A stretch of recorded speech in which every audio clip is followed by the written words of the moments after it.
Pessoal, seguindo com as características aqui do poder constituinte originário, quarta característica, ele é incondicionado.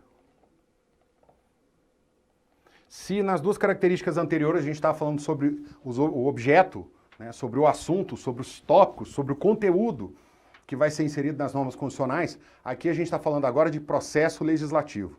O poder constituinte originário, ele não está atrelado, ele não está vinculado a nenhuma forma prefixada de elaboração das normas constitucionais. Ah, vai ser votação bicameral, unicameral, maioria relativa, maioria absoluta, maioria qualificada, vai haver discussão em comissões temáticas e depois em comissões obrigatórias, não sei. A forma de elaboração dos novos dispositivos constitucionais são o quê? São de única e exclusiva atribuição do poder constituinte originário. E agora a gente faz uma pausa, por quê? Por conta do seguinte, a Constituição de 1988, que é uma Constituição que eu sei que vocês gostam muito, vocês têm ela em alta conta, não é? Então, essa Constituição, ela foi convocada pela emenda constitucional, aí eu não sei se é 25 de 86 ou 26 de 85, peraí, é 26 de 85.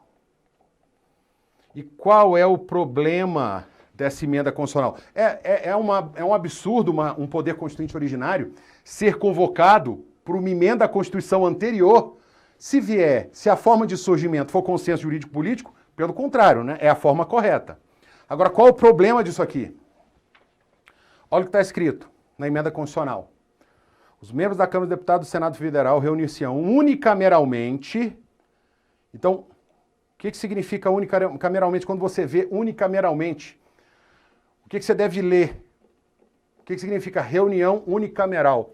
Pessoal, quando o legislativo se reúne, ele reúne para fazer a chamada deliberação legislativa. What the fuck is this? Deliberação legislativa é discussão e votação. Quando a gente diz que a deliberação legislativa é unicameral, significa que deputados e senadores vão discutir e votar juntos. Só que não só juntos, no mesmo recinto, juntos na mesma contagem de votos. Então, em vez de eu contar 513 deputados em separado dos 81 senadores, eu vou votar o quê?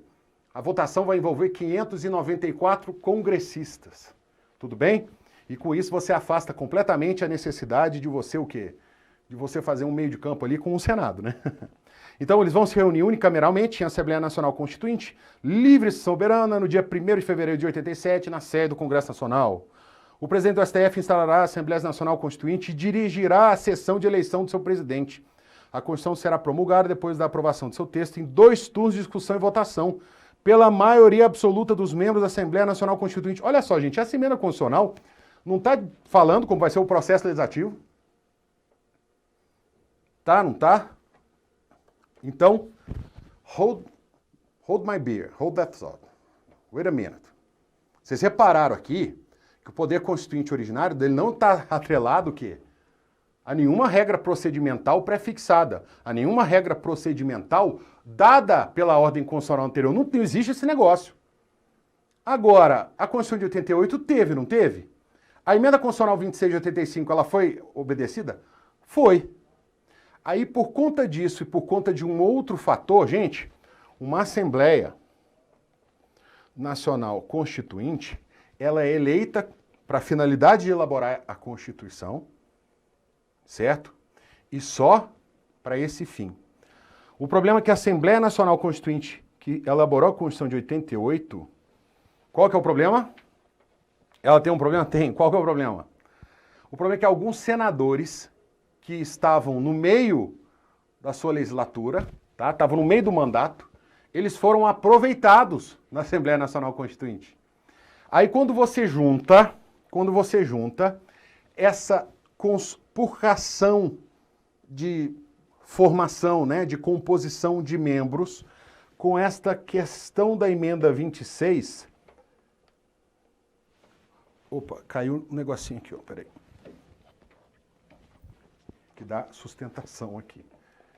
Quando você junta essas duas situações, aí o professor Zé Afonso da Silva ele diz o seguinte, olha, em 88 a gente não teve uma Assembleia Nacional Constituinte. O que a gente teve? A gente teve um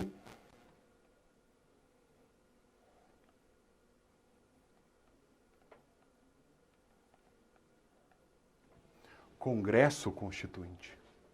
Nós não tivemos uma Assembleia Nacional Constituinte, nós tivemos um Congresso Constituinte. Agora, pessoal, não. Isso é ele que fala, apesar de ser o professor José Afonso da Silva e tal, faixa preta, Technicolor em Cinemascope, incrível, imortal, sensacional. Tá? Isso aqui não é acatado por quê? A Assembleia Nacional Constituinte de 88, ela obedeceu à emenda constitucional 26, mas ela poderia simplesmente ter ignorado, não é? O fato de ter emenda só nos diz uma coisa, que a forma de surgimento do poder constituinte originário que gerou a Constituição de 88 foi o consenso jurídico-político. Eles podiam ignorar completamente essa emenda constitucional 26 de 85, tá? Então não isso aí não tem por que descaracterizar a reunião de congressistas para elaborar a Constituição de 88 como Assembleia Nacional Constituinte. Assim como não tem, gente, o fato de você ter o quê? Meia dúzia de senador ali que vai aproveitar, pelo amor de Deus. Não. Quinta característica do poder constituinte originário, ele é permanente. Pessoal, quem é o titular do poder constituinte originário? Quem é o titular? Eita, o que eu fiz aqui, gente? Pessoal, então, dando sequência aqui, apagamos aquele corpo estranho que estava aqui na tela. Então, quem titulariza o poder constituinte originário? É o povo, né? Originalmente era a noção de nação, mas é o povo. E quem exerce? É a Assembleia Nacional Constituinte, constituída dos representantes do povo. Então, olha só, uma vez elaborada a Assembleia Nacional Constituinte, que é o poder constituinte originário formal, ele se dissolve e desaparece. Então, o poder constituinte originário formal, ele não é permanente. Agora, o poder constituinte originário material, esse sim o quê? Esse sim, ele é permanente. O titular é o povo e após a elaboração da Constituição, ele fica em estado de latência. Tudo bem? Ele fica em estado de potência. Ele obviamente, é uma entidade dinâmica, porque é a noção de direito que o senso comum tem, né? A noção que a população em geral tem sobre os diversos institutos que demandam normatização, mas ele fica em estado de latência, por quê?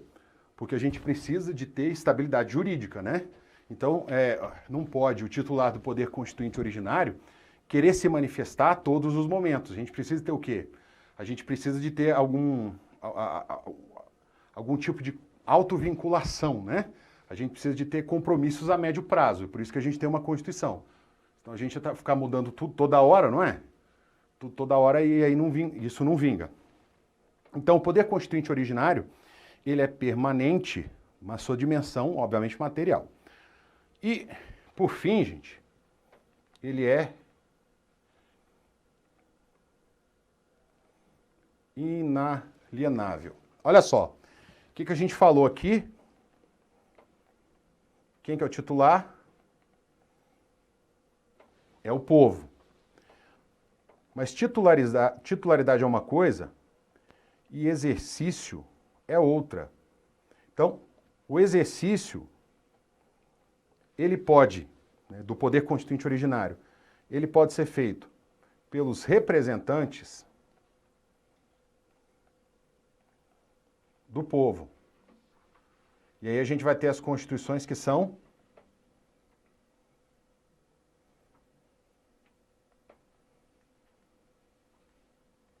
promulgadas. Ou então, ele pode ser exercido por um grupo em separado, tá? Um grupo que não representa o povo. Nesse caso aqui, esse grupo vai estar o quê? Vai estar usurpando o poder constituinte originário do povo. Normalmente aqui a gente tem o quê? Uma Constituição outorgada. A característica da inalienabilidade do poder constituinte originário, ela quer dizer o seguinte: olha, o titular é o povo, mas se ele for exercido, se o poder constituinte originário for exercido por um grupo que não sejam os representantes do povo, né, esse grupo vai ter usurpado o poder constituinte originário para elaborar uma Constituição conforme a visão deles, mas o titular continua sendo o povo. Mesmo que o poder constituinte originário seja usurpado, né, ele não pode ser alienado, ele não vai se transferir para esse grupo. Tudo bem? Essa é a ideia de inalienabilidade. Pessoal, vimos as 6 características. Agora vamos ver a questão da legitimidade. A questão da legitimidade a gente vê ela agora, né? Tem gente que às vezes gosta de colocar a legitimidade lá no começo e tal. Só que a legitimidade tem tudo a ver com a última característica aqui do PCO, né? Então, a legitimidade, a gente pode analisar ela sobre o ponto de vista subjetivo e sobre o ponto de vista objetivo. O poder constituinte originário, ele vai ser legítimo sobre o ponto de vista subjetivo, quando ele é formalizado por quem? Pelos representantes do povo. Quando não existe o quê? A usurpação. E o que é a legitimidade objetiva? Poder constituinte originário tem legitimidade sobre o ponto de vista objetivo, quando ele consagra no corpo do texto constitucional a ideia de direito, a ideia de justiça, que é consagrada, que é congregada pela população daquele país naquele determinado momento histórico. É isso que é a legitimidade objetiva. Então fica muito mais fácil quando a gente termina de ver o quê? A característica da inalienabilidade. Pessoal, então, vimos poder constituinte originário, vimos bastante, né? Vimos muito. Então vamos ver agora, vamos começar a ver o poder constituinte derivado. O primeiro que a gente vai ver é o derivado de reforma, tá? Então, poder constituinte derivado, eu fico dando esse nome de reforma, gente, mas tem muita gente que chama o poder de emenda de poder de reforma. Se você vê, não está errado. Mas a gente sabe que o poder de reforma, a gente tem o quê? A revisão constitucional e a emenda. Pessoal, e se o poder constituinte originário, se ele é ilimitado, se ele é incondicionado, porque ele é originário, o derivado, que é um desdobramento dele, que deriva dele e que existe em momentos de legislação ordinária, não extraordinária. Então, ele é o quê? Ele é limitado e ele é condicionado. Primeira noção que a gente tem que ter. Pessoal, qual a diferença de revisão e de emenda? A revisão é para alteração global no texto constitucional. E a emenda, ela serve para alterações pontuais. Tudo bem? Então, a gente vai alterar um dispositivo, a gente vai alterar uma ideia que está ali em um capítulo do texto constitucional. Aí você pode falar assim, Flávio, e essas reformas? Não tem? Não tem um monte de reforma que altera um monte de dispositivo da Constituição? Gente, olha só, a gente tem que trabalhar com o que tem, né? E, em teoria, é isso que é a emenda de revisão e isso que é a emenda constitucional, tá? Emenda de revisão... Peraí. A emenda de revisão, ela veio prevista nos atos e disposições constitucionais transitórias, no artigo 3º. A revisão constitucional será realizada após 5 anos contados da promulgação da Constituição, pelo voto da maioria absoluta dos membros do Congresso Nacional em sessão unicameral. Já vamos destrinchar isso aqui. Olha só, pessoal, o poder constituinte derivado, então ele tem o quê? Limitações. Ele não é ilimitado, igual o originário. Ah, Flávio, você falou que o originário é ilimitado, mas você pôs um monte de exceção, né? Tudo bem, gente, mas a título de discurso. Mas vamos lá. Quando a gente está falando de poder derivado, principalmente o de reforma, quais os limites? Que tipo de limites a gente pode ter? A gente pode ter 4 tipos de limites. A gente pode ter limites temporais, a gente pode ter limites formais, a gente pode ter limites materiais e a gente pode ter limites circunstanciais. Então, o que é limite temporal? É um prazo no qual a Constituição ela não pode o quê? Ser reformada, sobre nenhuma hipótese. Então, por que existe esse prazo? Normalmente existe esse prazo para que as regras constitucionais elas tenham assento, elas cheguem a ter o quê? Para que a coletividade tenha ciência do arcabouço de normas da Constituição para poder saber, uma vez identificadas as regras constitucionais, se vai ou não acatar aquilo ali, né? Senão depois chega o legislador ordinário e começa o quê? A conspurcar, né, a alterar toda a identidade material da Constituição. Isso não é bom, né? Limitação formal é limitação no procedimento, né? Então, o rito para mudar a Constituição, né? A Constituição é uma lei, não é? É. Então, o processo legislativo para mudar a Constituição tem que ser um processo legislativo mais difícil do que aquele para mudar o quê? Uma lei ordinária. Limites materiais são assuntos que não podem ser modificados pelo poder derivado, né? Reformador ou revisional. E limites circunstanciais são as situações, né? Caso o país se encontre em determinadas situações, não pode haver reforma da Constituição, porque aí a gente vai ver são situações de instabilidade democrática. Em momentos de instabilidade democrática, né, muitas soluções radicais geralmente são propostas, então por isso, nesse tipo de momento, o ideal é você não alterar a Constituição. Beleza. Em relação à emenda de revisão, né, a emenda de revisão ela tem um limite. Ela tem limite temporal e formal. A gente vai explicar os dois aqui. Ela não tem limite material e nem circunstancial. No artigo 3º do ADCT não existe, tá? Mas quando a gente for ver os limites materiais e os circunstanciais para o poder derivado de reforma de emenda, aí a gente vai ver que a doutrina, segundo a doutrina, as limitações materiais e circunstanciais do poder de emenda, elas são extensíveis implicitamente ao poder de revisão. Gente, essa conversa que a gente está tendo aqui, né, ela é completamente inútil. Vocês vão ver por quê. Porque o poder de revisão já foi exercido, já acabou e não pode ser exercido de novo, né? Mas o que eu quero que vocês entendam é o seguinte, então. Poder derivado revisional para alteração global na Constituição. Ele tem limites? Tem. Então, ele tem limite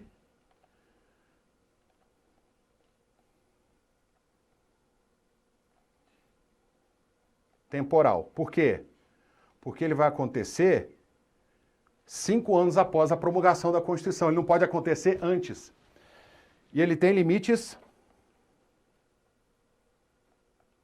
formais. Por que eu sei que ele tem limite formal? Porque ali está dito que a sessão é unicameral e é a única passagem na Constituição onde tem sessão unicameral e o quórum é maioria absoluta. Então, esses são os dois limites formais e esse é o limite temporal. Não é isso que está lá? Ó, a revisão constitucional será realizada 5 anos após a promulgação da Constituição, limite temporal, voto da maioria absoluta dos membros do Congresso Nacional, em sessão unicameral. Pessoal, o que é a maioria absoluta? É a maioria dos membros, né? Então, o Senado tem 81 senadores. O que é a maioria absoluta do Senado? É o primeiro número inteiro acima da metade. 81 dividido por 2, 40,5. Né? Não tem como serrar um senador no meio. Eu sei que teve gente que já teve essa ideia, mas não façam isso. Então, maioria absoluta é 41 senadores. E o que é a maioria relativa? É a maioria dos presentes na sessão, estando presentes a maioria absoluta. Então, na maioria relativa, você pode conseguir maioria a partir de por exemplo, 21 senadores, não é? Estando presente a maioria absoluta dos senadores, que é 41, a maioria dos presentes. Né? 41 dividido por 2, 20,5, primeiro número inteiro acima, 21. Beleza, pessoal. Olha isso aqui. A sessão era o quê? Unicameral. Então, é uma sessão conjunta? É uma sessão conjunta. Mas não funciona como as demais sessões conjuntas do Congresso Nacional, onde você tem Senado e Câmara, que deliberam. Né? Sessão conjunta das duas casas do Congresso Nacional é assim, o Senado e a Câmara, eles deliberam juntos, mas na hora de votar, os votos dos 513 deputados são contados em separados dos votos dos 81 senadores. Aqui não, gente. Aqui eram 594 congressistas, certo? Então, precisava do voto de 297, né? Uma coisa assim. Né? É mais ou menos isso. Se eu fiz de cabeça e errei, perdão, viu, gente? Então, esses aqui eram o quê? Eram os limites formais. Agora, por que existia esse limite temporal? Pessoal, o limite temporal existia por causa do artigo 2º do ADCT.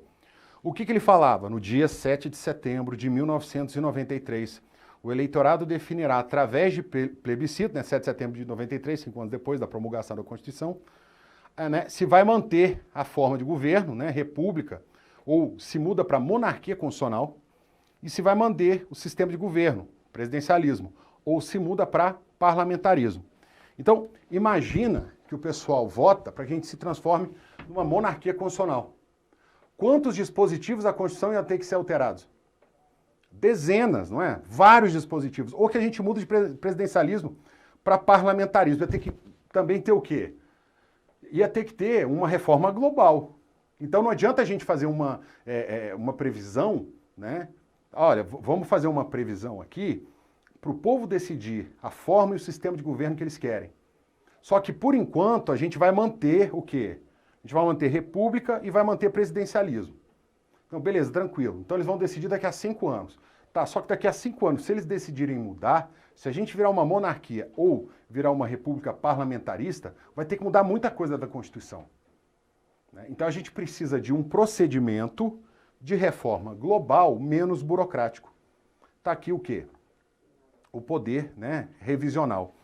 Pessoal, o Ad Lamego Bullos, ele diz o seguinte, o poder de revisão constitucional do artigo 3, né, o artigo 3º da DCT,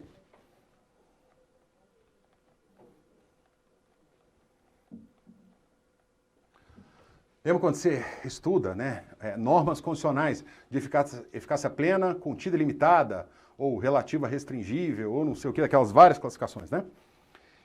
O Ad Lamego Bullos diz o seguinte, isso aqui é uma norma de eficácia